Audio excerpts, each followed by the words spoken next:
Steeler Nation, what's going on, man? Today was Tomlin Tuesday. He gave his interview, his press conference, his weekly press conference, the real one, not the little one where we can't even hear their questions on. I'm like, what is their questions? We have to wait until the article comes out. But the actual full length, good quality, we can hear each question in detail. Mike Tomlin, nice and clear. You know what I'm saying? We was able to do it, and this is, if you missed it, this is a quick rundown. He starts it off talking about Tunch, man. Again, rest in peace to Tunch Ilkin, man. I've been watching him ever since I started watching like the Steeler media. Like as a young, I was still in high school and all that. That's a big loss in the Pittsburgh Steeler community. You know what I'm saying? So my heart and love goes out to his family. But Mike Tomlin, he starts off talking about Tunch, speaking about, I think it was like Man Up program it was doing. And basically how good of a man he was, man.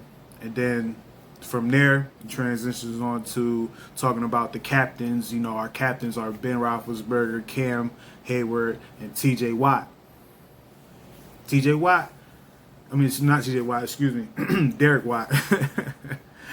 Derek Watt. And he goes along talking about pretty much putting over Derek Watt, saying Derek Watt, his special teams, the type of person he is, the way he get the special teams going, and pretty much being the leader on that squad, whether it's punt, kickoff, return, whatever, man. So he ended up praising Derek Watt, man. Salute to Derek Watt for being captain of the special teams. Then he goes along talking about the game, minimized Josh Allen's playmaking ability, made that like the first thing he spoke about. Spoke about Stephon Diggs, Emmanuel Sanders, how, y'all know Emmanuel Sanders. He was with us. And basically speak on how their offensive line, they pretty much grew together. They have a lot of cohesion, a lot of chemistry. It's going to be tough on our guys who are trying to find a little hole in their offense, a little chink in their armor. But he spoke about how from this coaching staff down to the players, it's solid. The Bills is not a team that they're going to just sit there and lay down. You have to actually beat the Bills. And when he speaks about the defense, continuity, another one. Talks about T. White. He's pretty nice, man. He's pretty nice. Speaks about, Edmonds, their linebackers, outside linebackers. And, he talks about the coaching staff again, how basically we got a real fight on our hands. But if you want to know my prediction for that game, you can check out the Steelers for 7 podcast, episode 65, featuring D from the Steeler Chat. We gave our whole predictions for the whole season. The Bills versus Steelers clip is right before this video, so you can check that out. But moving along in the press conference, here come the questions. Doom, doom. It was a lot of T.J. Watt questions, but these were a couple that was worthy of speaking about. The first one basically is about T.J. Watt, the deal, how you feel about it, and are we going to get a deal done? Mike Tomlin was basically saying he's optimistic that a deal will be done, and he's expecting him to come back to practice and practice with the team tomorrow, no matter what happens.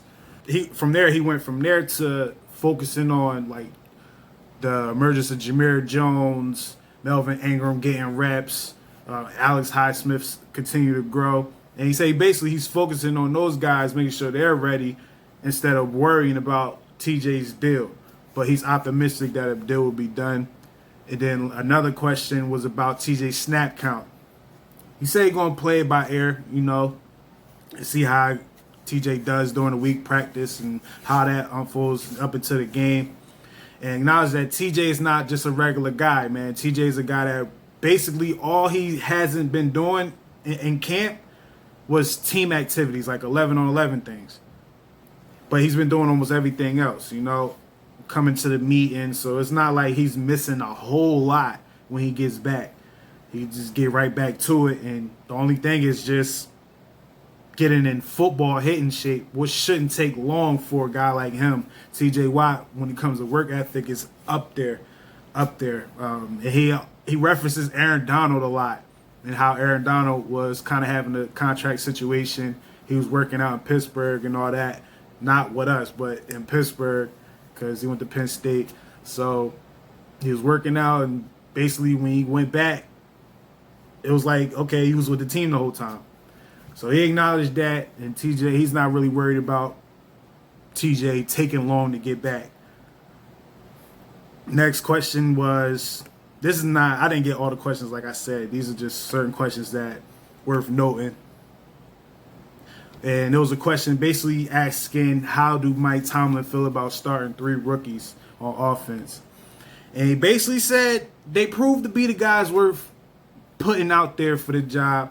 Spoke about how these guys work hard. Yes, they're rookies, so rookie things will happen. But these guys basically put in the work. They got better each day in camp.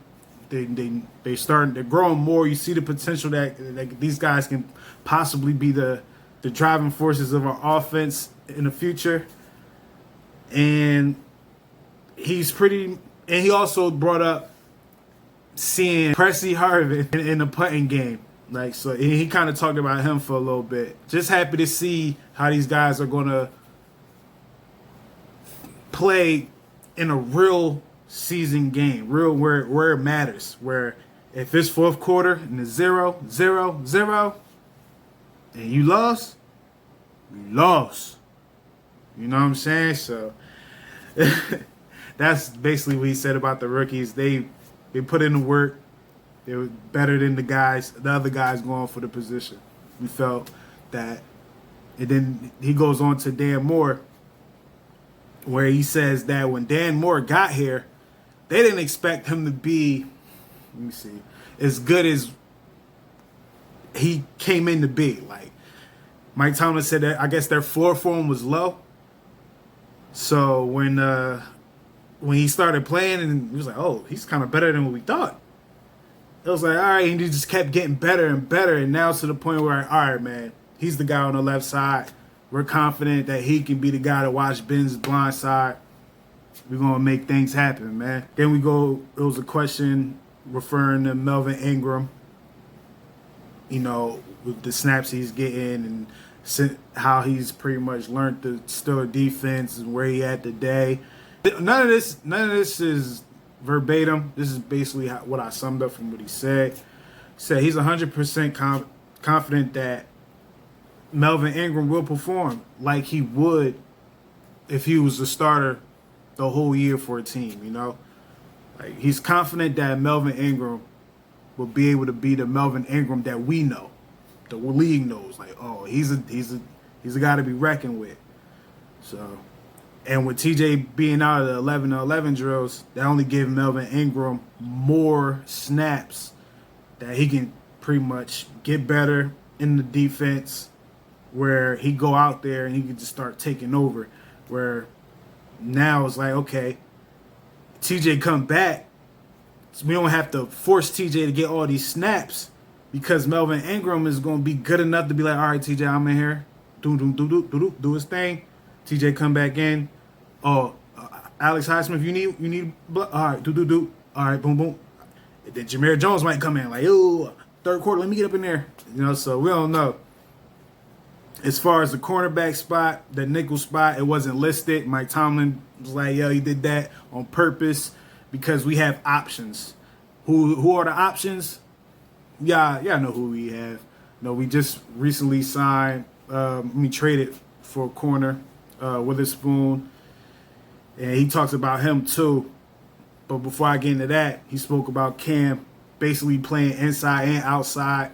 He's confident that Cam's be able to do both at a high level. And I think all that plays into how this leads into Witherspoon now. How Witherspoon picks up the defense. And he acknowledged how when Joe Hayden came, he only had like a week to prepare for Carolina, and he ended up playing that game. Like, so we don't know how Witherspoon will pick up the defense if he picks it up to the point where, he can get some snaps. good. And Witherspoon is the type of corner that can play both sides. So he's not just going to be on one side, you know. So he'll be able to give James Pierre, maybe Joe Hayden, a blow every now and then if he picks it up. And all basically depends on how the week play out. But I think that's the reason why we have options on the inside, because Cam might end up being on the nickel sometimes and have Witherspoon on the outside. You know, who knows, man? Who knows? I'm just like, at this point, I'm fantasizing like what the possibilities. Because when he says we have options, come on, man. You want on our defense options? Come on now. Yeah. That's what I thought. Get hyped. Yeah, and he speaks about Joe Schobert, saying he fits right in. He's ready to go. He can't wait to see him work out there. He can't wait to see what he puts together on tape, and basically, I don't want to say lead the defense, but hold it down in the middle where we're not getting killed like we was in the preseason, man, before the trade. Speaks about Zach Banner, plays it by ear. You know, I'm gonna put all this in the same thing here. Zach Banner, Stephon Tuitt, and Anthony McFarland. Mike Tomlin, he spoke about Zach Banner a little bit, saying, you know, the type of injury he had in the beginning of the rehab process. He was dragging along Devin Bush, but as Devin Bush was getting better, it's like Zach Banner, you know, he had setbacks or whatnot, and we're not rushing him to get back, but we're just going to play it by ear. That's his situation. Stephon Tuitt acknowledges a knee injury, didn't speak about anything else, play it by ear. Once Anthony McFarland was put into the conversation, that's what Mike Tomlin basically said. He hasn't spent too much time focusing on the players that's not available this week, because basically, you know how Mike Tomlin is, man. I don't have to tell you. If you know who Mike Tomlin is, if you're in tune, you know he don't like talking about guys that's not playing. He used the one man's misfortune is another man's fortune, or something like that. Y'all know what I'm talking about, man. Y'all know what I'm talking about. He used it, and y'all know what that means, man. Y'all know how the Pittsburgh Steelers go. But that's basically Tomlin Tuesday. Like I said, if you want to know the predictions, my predictions of the Bills versus Steelers game, look at the last blog. Make sure y'all subscribe, like this video. Go in the description box. Click that. You get in tune with everything. Steelers for 7, man. And it's your man, Kev Easy. And I'm out of here.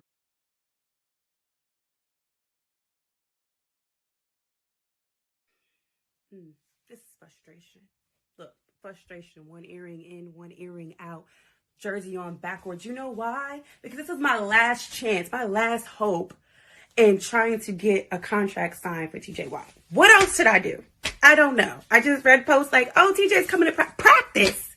We talking about practice? Come on now. We need a contract. Kevin, what's up?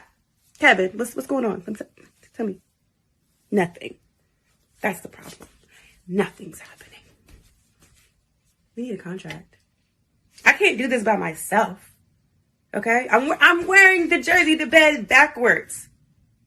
What else? What else can I do, y'all? I can't do this by myself. Kevin, make it happen. Make it happen. Or meet me in the parking lot. One or the other. Your choice.